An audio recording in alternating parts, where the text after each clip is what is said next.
Hello everybody, Vilisink again with the Raid Serial Legends, and this is a bit of a late one. Family responsibilities and whatnot, but anyway, we are here, we are back, and this weekend we are having a 10x event. So we're going to go over some of these champions. It's not, people are saying it's an extra turn 10x, which it kinda isn't because Brakus has to die before he gets a turn, and you really don't want him to die. That's not an extra turn, that's just a turn upon revival, so first and foremost, let's just say that. But anyway, the 10x this weekend has some absolutely fantastic champions. Some epic, some legendaries: Ethos, Jintoro, Brakus the Shifter, Candaphron, Gala Longbraids, Whisper, Anax, and Seeker. So I have some of these champions. The ones I don't have, we can talk about first. So yeah, one. Okay, I have two of these champions. I thought I had more, but anyway, we will go to the index for some of these champions, go through the kit because they're just damn good. Now, where is Ethos? Is he a high elf? Let's just go through my list as it is written down. Now, we have Ethos, who is a wave clearer, a nightmare, campaign farmer, great in arena. Not a champion I possess, but he has a very nice kit. A chance of getting an extra turn, so 20% is still an okay percentage. A bit more than Rotos, for instance, who actually should have been in this 10x if it was an extra turn 10x. Also decreases enemy max HP by 50% of the damage dealt. He hits really hard, so that can actually, wherever you take him, do a lot of good damage as far as reducing HP for the enemies, so you can kill him faster. Outburst, attacks all enemies 3 times. This is a weaken debuff for 2 turns, 3 turn cooldown, which does hit pretty hard. I do have clanmates and whatnot and friends that have Ethos, and that's all they talk about is Ethos. I don't have one, but yes, he hits pretty hard. He has Extinguished Life. Attack is always critical, which means on a 4 turn cooldown you can give him as much crit damage as you want. Do leave him at 15% crit rate. Doesn't need it. If you give him crit rate, it benefits the rest of his kit. But if you choose to build an Ethos just to nuke, then you would go pure crit damage and attack. You would try to get 5-6k attack, 300 crit damage, and then you would definitely be whipping some ass.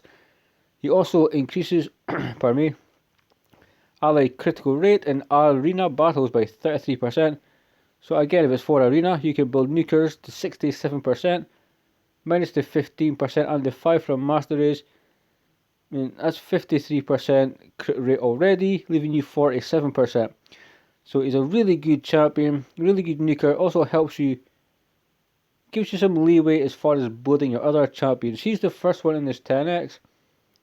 We're just going to go down my list, so there might be legendaries and there might be epics mixed up, but that's kind of how it is. The next one up is Jintoro. Jintoro, fantastic looking champion if it loads up. His design is pretty sick. His sword is cool. Now, they really have made a good job with Shadowkin. We kind of have to just say it, give credit where it's due. Another champion I do not have, but he hits really hard. Soul Drinker. Attacks with an enemy, grants an extra turn if this attack kills an enemy. So if he kills someone, kind of like Septimus, he will go again. And the more badass he is, the more people he may indeed kill. Blood Freeze. Attacks with an enemy, steals 100% of the target's turn meter, which is quite nice. It doesn't deplete it, it steals 100%, so I'm unsure whether it would deplete it or it would just take an actual 100%. So it decreases the cooldown of Oni's raise by 1 turn if the target is immune to turn meter reduction effect. So this is purely for clan boss. The clan boss is immune to that, as you know, and if you can, Oni's rage, if you can take the cooldown from this and reduce it 3 turns and then goes to 2 turns, he hits up to 5 times instead of 1 on every 4th use, while placing decreased defense and weaken for 2 turns. This Jintoro's a champion that can help you 1 key. Without a shadow of a doubt, if you have like a really good team around him, like an unkillable team, then you're going to be looking at some very, very cool damage. Vigorous all-turn meter full effects are increased by 50% when used on this champion. So basically, he's constantly buffing turn meter, which makes him incredibly fast. If you pull him, Arena he can be good. Doom Tower, I think he could be good as well. Clan Boss, this, because there's turn meter full effects, it could make it difficult unless you are using a speed team, in which like a Sifi, Rotos, Jintoro, and you're going for as much damage as you can in the shortest period of time. Then he would be good, but it may give you one or two issues with the unkillable setup. If he's constantly filling his turn meter, then it's going to throw the composition off, but it is entirely doable. His aura is ally attack and all battles by 29%, so a very good aura as well. Badass looking champion, he can smack like no one else. But next up, we are going for another champion who is a skinwalker, and I have this champion, and he is badass. His name is Brakus the Shifter. I pulled him, I believe it was a 10x. I want to say it was a 10x. The video is actually on the channel from possibly 8 months to a year ago. It was Ancients, I believe, that he came from. So Brakus, as well as looking badass, is a long time ago was the first champion to help some people 1-key clan boss also. He is good in arena, he's good in dungeons, he's good in Doom Tower. You can use him anywhere you want. He is an absolute demon. Attacks one enemy. Heals his champion by 15% of the damage inflicted. So he has kind of like a lifesteal aspect to his kit, and it does hit really hard, like 40-50k, even more. Full Moon. This is a beautiful move. Attacks one enemy 6 times. The first hit, you can book him to 100% chance. Be 3 turn cooldown, which is to place weaken for 3 turns. Heals this champion by 25% that was reflected. Heals this champion by 50 of the damage reflected instead if the target is under a fear or true fear debuff. Yeah, this will take down your Rotos, your Folies. Most nukers in the arena will not be able to withstand this move. I use him in Clan Boss. He can do 8 to 10 million a run, and he smacks Clan Boss pretty good with this one. Hunter's Howl places a 50% increased attack buff on all allies for 3 turns. Why would he place increased attack on all enemies? That just makes no sense. Then he attacks one enemy 3 times. Fantastic animation, nice move. This is where my Clan Boss team gets their increased attack from, and it really does help. Each hit has a 50% chance, can be booked up higher, placing true fear debuff for 1 turn, and also has a chance of placing a fear debuff on 2 random enemies for a turn if the true fear is placed. So if you place a true fear, also has a chance of placing fear on 2 random enemies. So again, arena works really well. Any waves you're struggling with works well. Faction wars, he is your damage dealer. Just get Hackhorn, get Flesh Tearer, some support champions, keep them alive, and just watch them chop people down. Beast mode, damage increases by 40% when this champion's HP drops below 40%, which is nice. Especially the longer the fight goes on, it is really cool. But also, because of the active effect, it revives this champion with 20% HP when killed immediately grants an extra turn. So when he gets the extra turn, he automatically gets a boost to his damage by 40%. Insane. 5 turn cooldown when you book it. Brakus the Shifter, he is worth pulling for. He is such a badass. He really is. So now I need to guess where the next champion is. I think the next champion is, let's check Demonspawn. Am I right? Yeah, he's a badass. Candaphron. I would love a Candaphron. The chances of getting one are slim, but man, to have a Candaphron, to have a force nuker that I fought many times. He's killed my team many times. Whenever I'm fighting him, I'm just praying that if he counters, he doesn't just wipe the whole team out. He has a hard hit in A1. Places an extra hit if the target is under any buff. Very nice. Butcher's Glee, which is just a sick attack. Attacks all enemies, gets an extra turn and resets the cooldown of On the Hunt skill if this attack kills an enemy, and Butcher's Glee can kill an enemy. It's a 3-turn cooldown. Everything about Candaphron is badass, by the way, just so you know. Places a perfect veil buff, and increased attack, increased speed, and increased crit damage. Like, do you need to heal anymore? He puts all that on himself, so when he attacks you, he's faster, he's got more attack, more crit damage. And you cannot do anything back to him unless you can do AoE damage or AoE attacks. And with that perfect veil, he will be taking less damage than everybody else. So it's just really powerful. It really is. What do we have here? From the shadows, damage increases by 40% while attacking under a veil or perfect veil. It's quite nice. Receives 40% less damage while under a veil or perfect veil buff. And it also boosts the champion's temp by 15% each time this champion receives damage under that buff. Again, helps him get extra turns, speeds him up, and just fills his turn meter. Does not work if this champion is the only one alive. That's the downfall of it, but it is still a fantastic passive. The active effect is places a perfect veil buff on this champion for 1 turn each time an enemy's turn meter is filled. The buff cannot be removed. So you fill up your own turn meter, he veils up so you can't hit him. He is just a ridiculous champion. He is very much worth pulling for. Arena attack 33%. I mean, Candaphron is just he will wipe your entire team. You will think you're doing well. You will kill everybody except him, and he nukes your whole team. And that's it, game over. Like, go cry somewhere. He's just that ridiculous.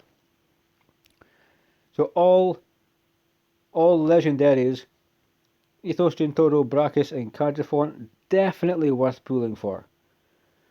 Depending if you're close to pity, or if you're saving, or if some people will be pulling for the fusion. You know, so you may have to pull. Next up is we have an epic, and it's one I don't have, and it's one that I bloody well want. It's Gala Longbraids. I want her for my Faction Wars team because I've got a fantastic Melga, I've got Rockbreaker, I've got a 100k shield set Brogni, and I don't want to make Brogni damage because him and Melga had a fantastic team. I want her to be damage.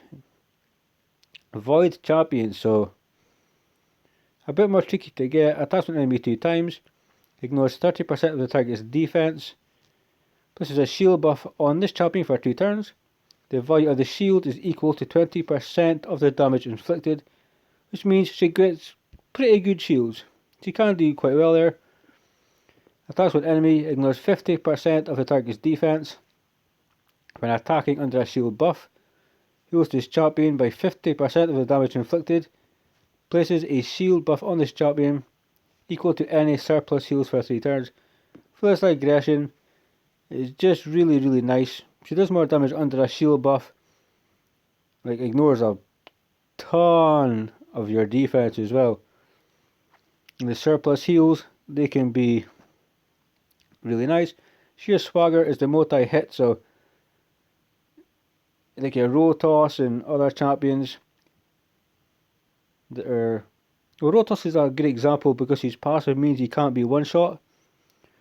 This means you can hit him once, 3 times. Then the passive doesn't really come into effect because it's multiple hits. But each hit ignores 25%, so you can be ignoring up to 75%. Give her a Hell Smasher. You're ignoring all the defense of the enemy. Get us an extra turn if it kills someone. Sorry. Get us an extra turn if this champion has full HP after using this skill. The extra turn is good, but it's just the sheer damage that Sheer Swagger can do. She is in a lot of Faction Wars teams as the damage dealer, and it's understandable why. She is fantastic. I would love one. I don't have one. But overall, for your dwarves, Gala can go everywhere. Can help you with progression in dungeons, can help you in Doom Tower progression. Factional Morph's fantastic. I'm not too sure about Clan Boss, unless you want to have fun. So next we need to go, I believe, Barbarians. And the Barbarians, I have this champion.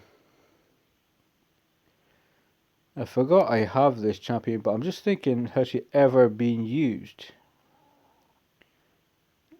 Where the hell is she? So is she Knights Revenant, I wonder? Let me check for just a second. Or is it Sacred? It's maybe Sacred Order. But I believe it's Knight Rev, so let's just tap on this quick.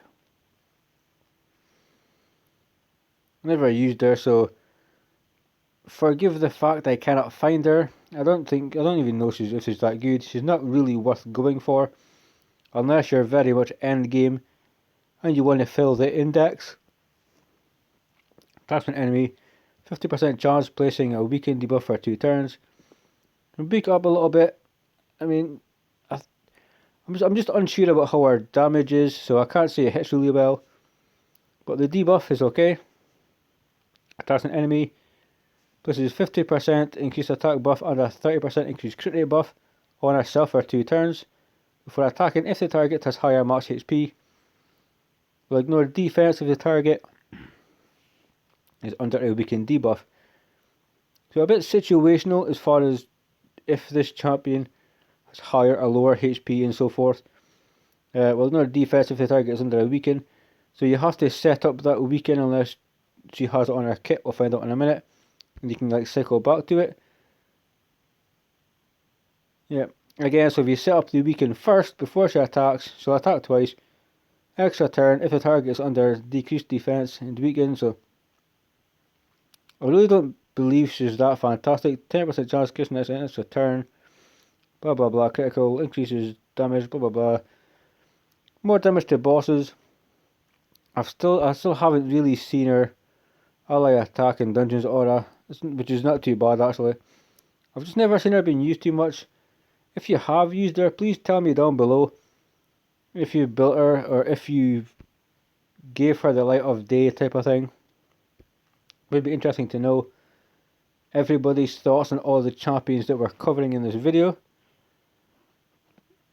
So we'll go. I thought his name was something very much different when I first seen it. I'll leave that up to the imagination. But anyway, this champion is actually really good. He can do well in Clan Boss. He's A1. Hits twice. Each hit you can put up decreased defense for 2 turns, which is quite nice. Deathly Ethos attacks one enemy 2 times each hit. 75% chance book it to 100 and a 3 turn cooldown of placing decreased accuracy and a poison debuff for 3 turns.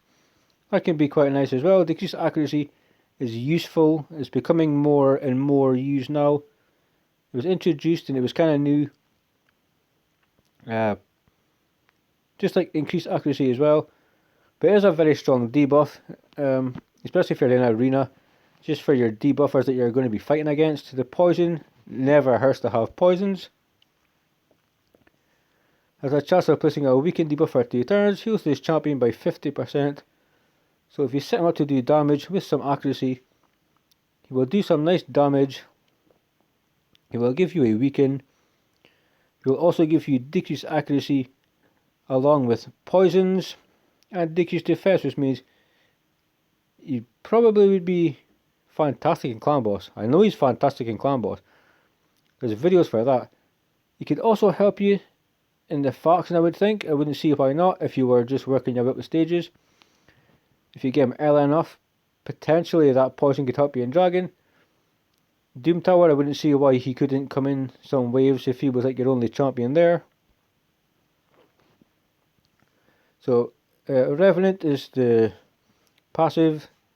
60% increased defense buff on this champion for 2 turns when their HP drops below 75%. So it's quite nice. It's like a little buffer for himself to just give him more security, which I very much like. Places a 50% increased attack buff on this champion for 2 turns when their HP drops below 50%. So it's really cool how this works. 75% chance he'll get increased defense for sustainability, but as he has lower HP, as it drops, he then gets more damage to just do more damage. I think that's really cool. Active effect is it grants an extra turn when this champion's HP drops below 10%. And if he's healing himself or whatever, to put up debuffs, that can really work out quite nicely. It heals his chip by 50%, so you could go from 10%, add that 50, that could be 60%. Nice champion.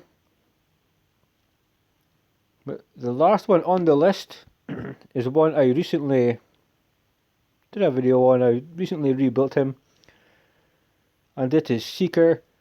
And because Seeker is the last champion, you know what we're going to do? I'll just show you my Seeker. I'll show you how he's built. He is fantastic in the faction.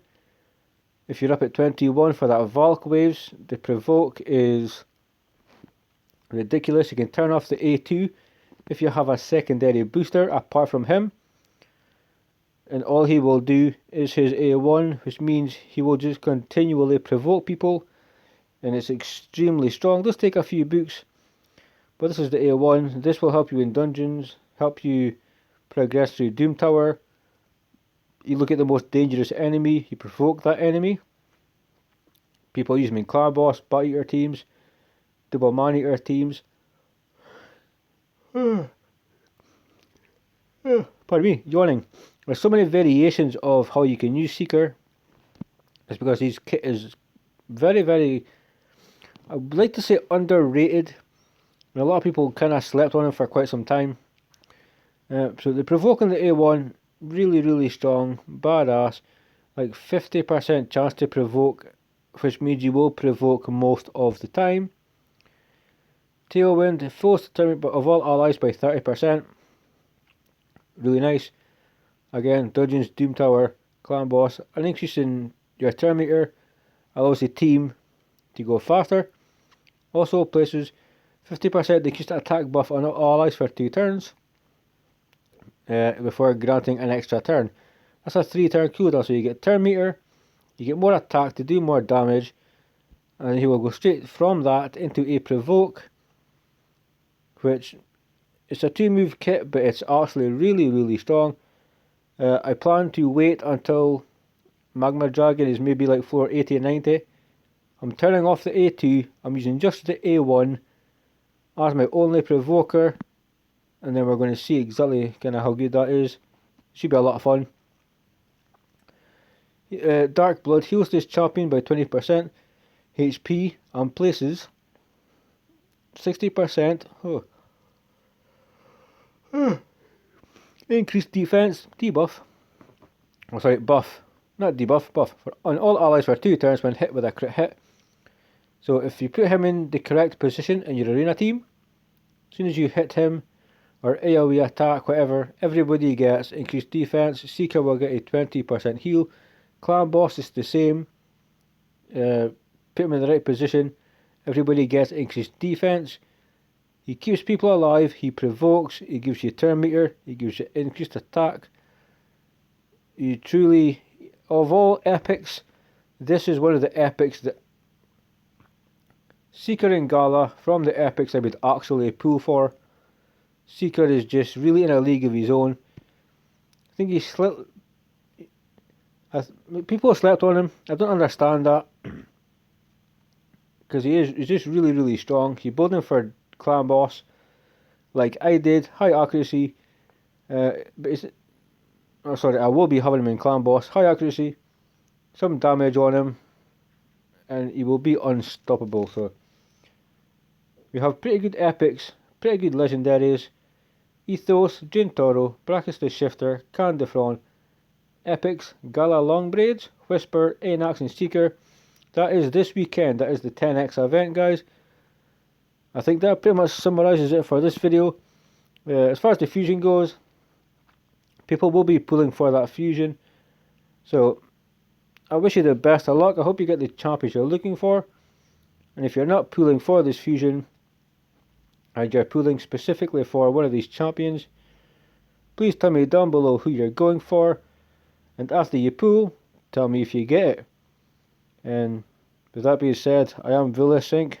Thanks for listening, guys. Stay safe, keep on raiding, and I will see you next time.